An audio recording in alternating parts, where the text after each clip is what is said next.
Hello बच्चों, इस video में हम सॉल्व करेंगे प्रश्नावली 1.3 का क्वेश्चन नंबर 3। तो क्वेश्चन हमारा है, सिद्ध कीजिए कि निम्नलिखित संख्याएं अपरिमेय हैं।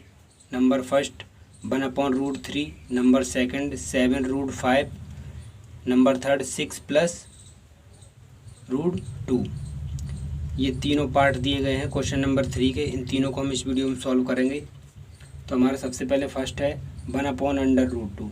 तो सबसे पहले हम जैसे पिछले सवाल करते आए उसी तरह से हम करेंगे। माना 1/√2 परमेय संख्या है, परमेय संख्या है। 1/√2 ये अपरमेय है, लेकिन हम मानते हैं कि 1/√2 एक परमेय संख्या है। जब ये परमेय संख्या होगी तो ये आप जानते हैं परमेय संख्याएं p/q का रूप होती हैं। तो हमने इसे p/q मान लिया, ये परमेय संख्या है। जहाँ आपका q नॉट इजकल टू 0 होगा, यानी कि q 0 कभी नहीं हो सकता। यहाँ हम लिखेंगे जहाँ p, q पूर्णांक हैं, p और q आपके पूर्णांक हैं, तथा p और q आपकी सह अभाज्य संख्याएं भी हैं। अब सह अभाज्य संख्या क्या होती हैं? वे संख्याएं जिनका HCF 1 हो। अगर आपको दो नंबर दिए हों, अगर आप उनका HCF निकालते हैं और उनका HCF अगर 1 आता है तो वो दोनों संख्याएं सह अभाज्य संख्याएं कहलाती हैं। अर्थात HCF होगा P और Q का, वो होगा आपका 1। तो अब हम क्या करेंगे, 1/√2 को p/q के बराबर करने के बाद हम करेंगे, इसमें देखिए क्वेश्चन में √2 हमारा नीचे है, इस √2 को हमें ऊपर लाना है। तो हम क्या करेंगे, √2 का ये आपको क्वेश्चन में लिखना है, √2 का अंश व हर में गुणा करने पर, अंश व हर में गुणा करने पर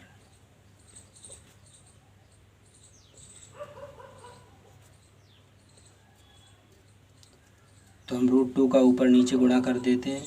√2 गुणा √2 1/√2 बराबर p/q। तो √2 का 1 में करेंगे तो ये आपका आएगा √2, और √2 का √2 में मल्टीप्लाई करते हैं, रूट और √2 का मल्टी तो 2 आएगा आपका, और ये p/q। √2 को हम इधर ले जाएंगे, क्योंकि हमें जो रूट वाला नंबर होता है वो हमें अकेला रखना है, उसके साथ कुछ भी नहीं होना चाहिए। अभी यहाँ इसके साथ 2 है तो 2 को हम उधर भेजेंगे। तो ये आपका आएगा √2, ये 2 इस p के पास जाएगा, 2p/q।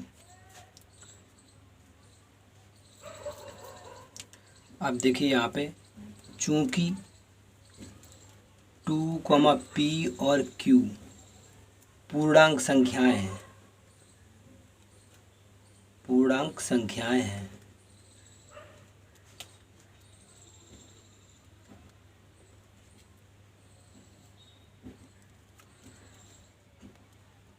टू और p और q ये हमारे पूर्णांक हैं।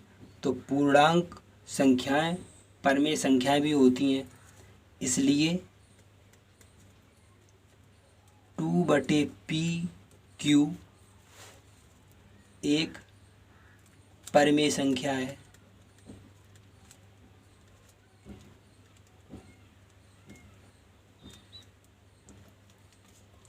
देखिए 2p/q एक परमेय संख्या है। जब ये एक परमेय संख्या होगी तो इसके बराबर में क्या है, √2। जब ये परमेय संख्या है तो ये भी परमेय संख्या होगी, क्योंकि ये दोनों बराबर हैं। तो हमने कहा अतः √2 एक परमेय संख्या होगी। परंतु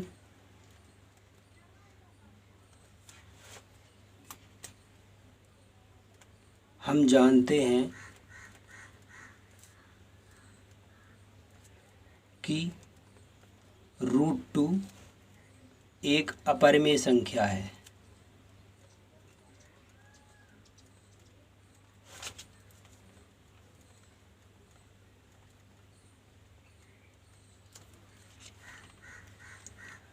देखिए हमें पता है कि √2 एक अपरिमेय संख्या है। अब हम नीचे लिखेंगे, जब √2 हमारा अपरिमेय संख्या है तो यहाँ विरोधाभास प्रकट होता है,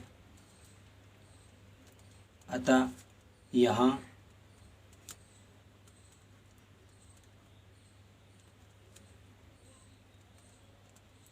विरोधाभास प्रकट होता है।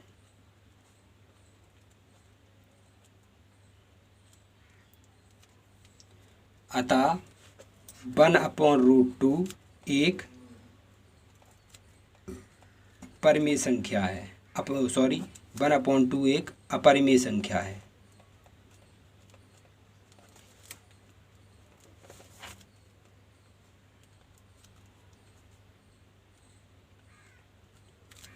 ये फर्स्ट पार्ट हमारा सॉल्व हो गया।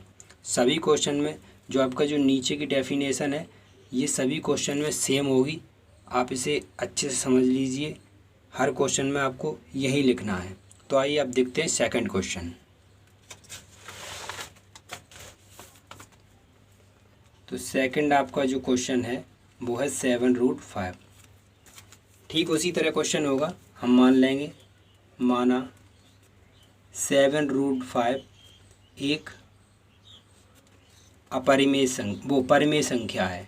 अपरिमेय तो पहले ही से है, अब हम इसे परिमेय मानते हैं।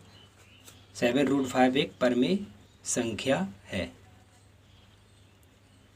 जब ये परिमेय संख्या है तो इसका मान ये P/Q का रूप होगी, तो हमने इसे P/Q के रूप के बराबर कर दिया और Q0 कर दीजिए।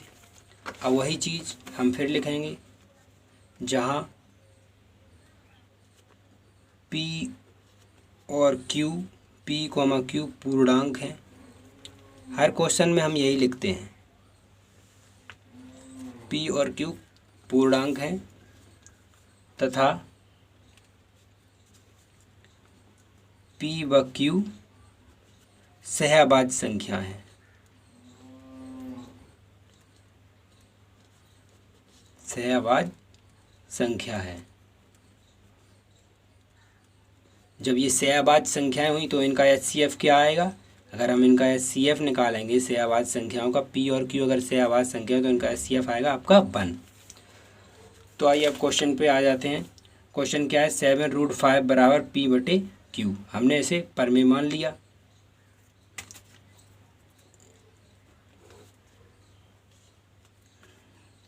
जब हमने इसे परिमेय मान लिया तो हम क्या करते हैं, हमें हमेशा इन क्वेश्चनों में क्या करना है कि हमें जो रूट वाला नंबर है उसे बिल्कुल अकेला रखना है। अभी इसके पास 7 है तो इस 7 को यहाँ से हटाना है। जो 7 ये यहाँ पे कहाँ पे आया, ये 7 यहाँ के मल्टीप्लाई में है तो इधर किस में आएगा? डिवाइड में। तो ये आपका आएगा √5। 7 यहाँ मल्टीप्लाई में है यानी गुणा में है, तो ये यहाँ पे इस साइड भाग में आ जाएगा 7Q।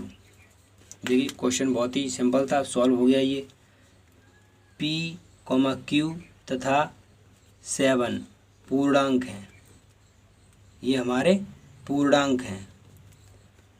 तो हम लिखेंगे अतः P/7Q एक परिमेय संख्या है।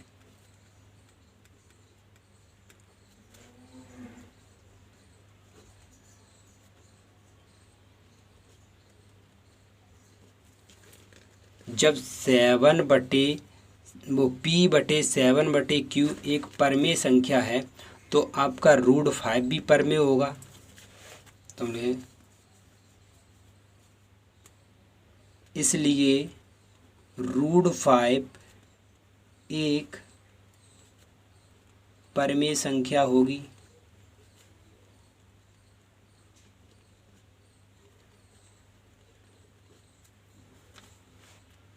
परंतु √5 एक अपरिमेय संख्या है।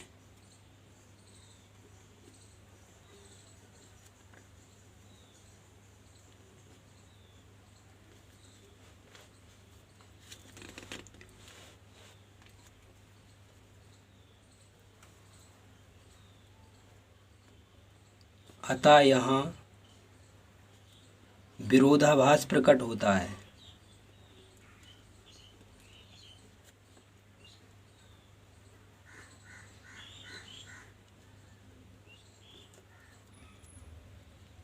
अब ये विरोधाभास प्रकट क्यों हुआ? ये विरोधाभास क्यों प्रकट हुआ? देखिए, पहले √5 एक परमेय संख्या हमने बोल दी और फिर हमने √5 एक अपरमेय संख्या है। तो ये दोनों बातें, कोई एक चीज़ सही है, दोनों तो बातें हो नहीं सकती कि हम यहाँ पे कह रहे हैं कि √5 एक परमेय है और यहाँ पे हम कह रहे हैं कि √5 एक अपरमेय है। तो ये विरोधाभास प्रकट हो गया। अतः हम कहेंगे, अतः 7√5 एक अपरिमेय संख्या है।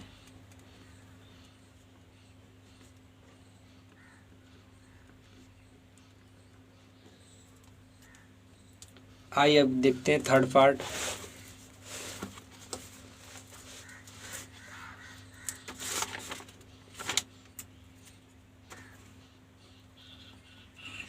थर्ड है हमारा 6 + √2।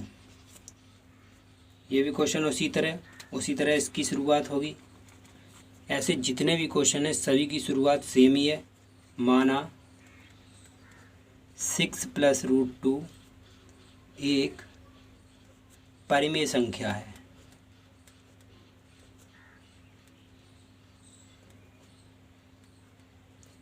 अब जब ये परिमेय संख्या है तो ये P/Q के रूप के बराबर कर देते हैं हम। P/Q ये हमने बराबर कर दिया, जहाँ आप लिखेंगे Q0 = 0 और वही चीज़ P, Q पूर्णांक हैं तथा P व Q सह अभाज्य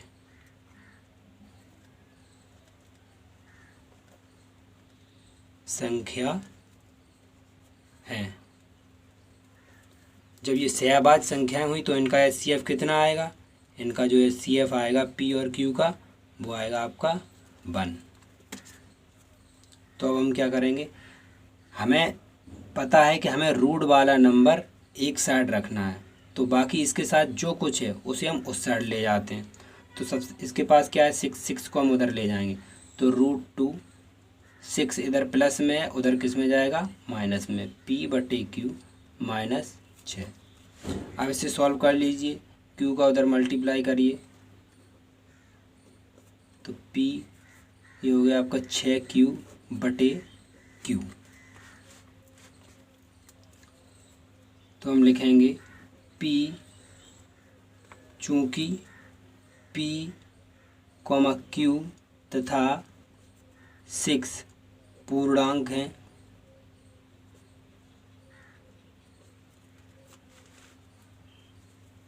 इसलिए P - 6Q/Q एक परिमेय संख्या होगी।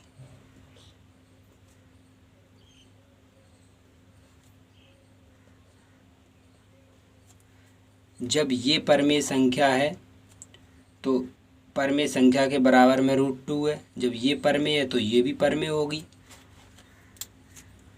तो हम लिखेंगे √2, अतः √2 एक परिमेय संख्या है।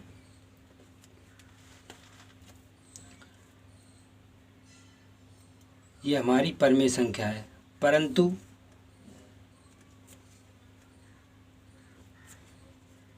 √2 हम जानते हैं √2 कैसी संख्या है, अपरिमेय, परंतु √2 एक अपरिमेय संख्या है।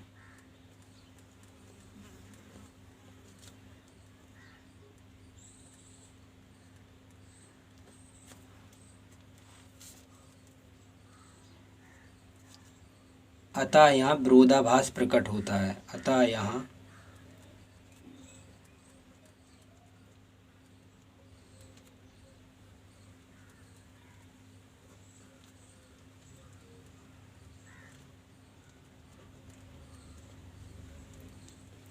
अब ये विरोधाभास क्यों प्रकट हुआ? देखिए यहाँ पे क्या लिखा है, √2 एक अपरिमेय संख्या है और यहाँ लिख दिया हमने √2 एक अपरिमेय संख्या है। दोनों बातें तो सही हो नहीं सकती। अतः हम यहाँ पे लिखेंगे, अतः यहाँ विरोधाभास प्रकट होता है। अतः जो हमें नंबर दिया गया था वो अपर में ही है। हम लिखेंगे अतः 6 + √2 एक अपरिमेय संख्या है।